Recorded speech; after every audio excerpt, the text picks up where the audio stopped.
topic is the National Association for the Advancement of Colored People, and we're talking to the president of the NAACP, Reverend Vernon Dixon. And of course, Reverend Dixon, before we had our commercial break, we promised that we would give you an opportunity to talk about the NAACP. Let's talk about the structure of that organization. I think you've already mentioned the fact that this is only a branch and that you have branches all over the nation. Let's talk about how all of those branches come together and what you're able to achieve through the structure that you have. The NAACP is a membership organization, and our work is accomplished through our committees.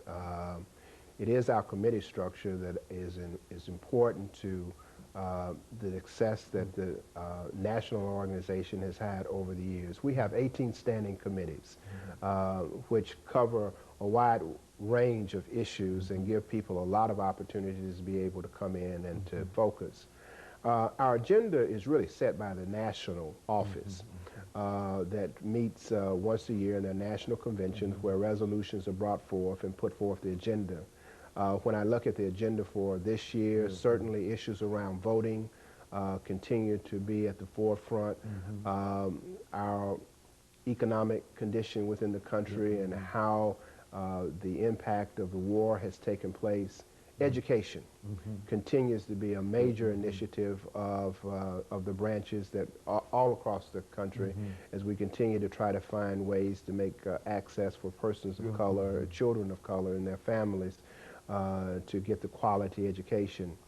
A new issue that has been coming up and has certainly been in the news in this area is environmental racism, where we're looking at the dump sites and chemicals that have been left in poor communities. So our agenda is set by the national office and then comes down through our regional and ultimately through the state conventions, passing down then to the local branches.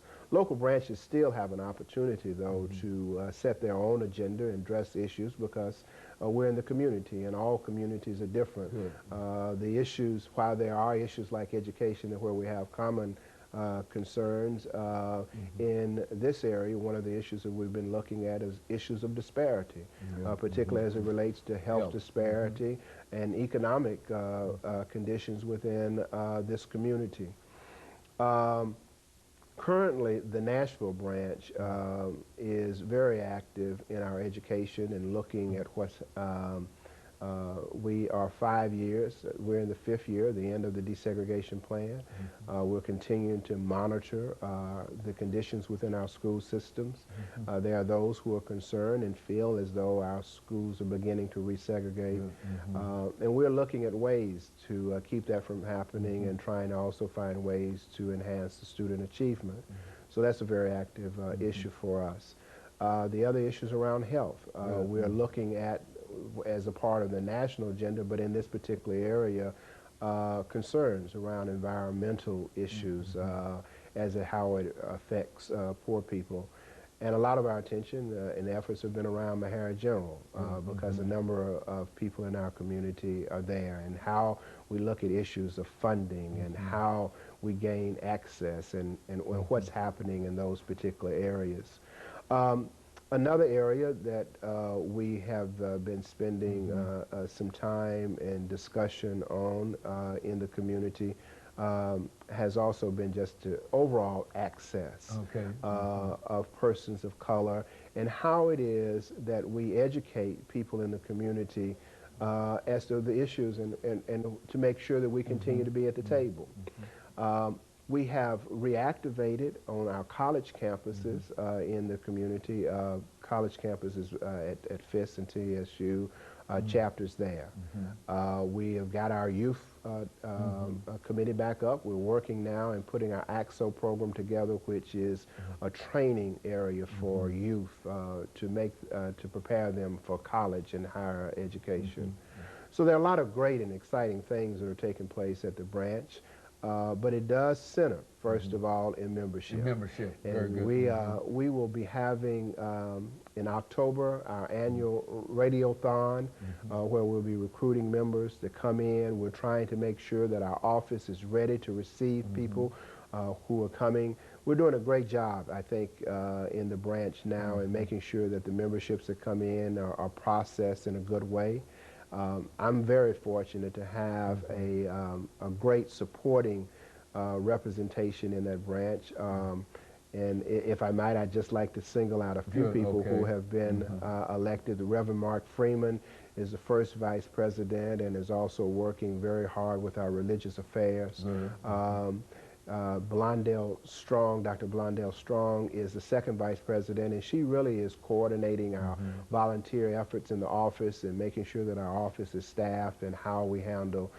James Barnett, who is the third vice president, has been heading up our personnel committee as we move to put staff in the office. We haven't had staff in the office in a couple of years, and I'm really excited about being able to, to have the staff, have the office staffed full time. Our secretary is Margaret Scrivens, who handles most of the work in the branch as far as getting the memberships and getting out notices and letting people go. And she's assisted by Ms. Sandra Hunter, and Tim Ayers is our treasurer, and he's assisted also by Mr. Hunter. So it is, so we have some good people in place. But we still need other people involved. Our religious affairs has really taken on initiative. A backbone of the NAACP has always been the church. And we are reaching out and trying to get more churches involved and helping us to disseminate the information that is out there. But there's still room for people who want to come and who want to work in our structure. People have to remember, though, that we are not really a program agency. We are more of an advocacy and a group that does monitoring. A lot of people think, with our legal redress, that there are a group of lawyers that are sitting in that they can come in and find a lawyer. What we do is we refer people and let people know, and our legal redress committee works hard to make sure that they're up on the issues and keeping a database of attorneys who might be able to address the other issues. I have taken upon, one of the things that I've tried to do is also to enhance the other organizations within this community that we can do collaborative efforts with, who may have some resources that we don't have, but who still are concerned about issues around civil rights. Very good. And of course we're getting ready for this second commercial break, but when we come back, let's talk about the membership of the organization and what people might be able to do in order to assist you. Of course, we'll be back with our audience following this very short commercial break.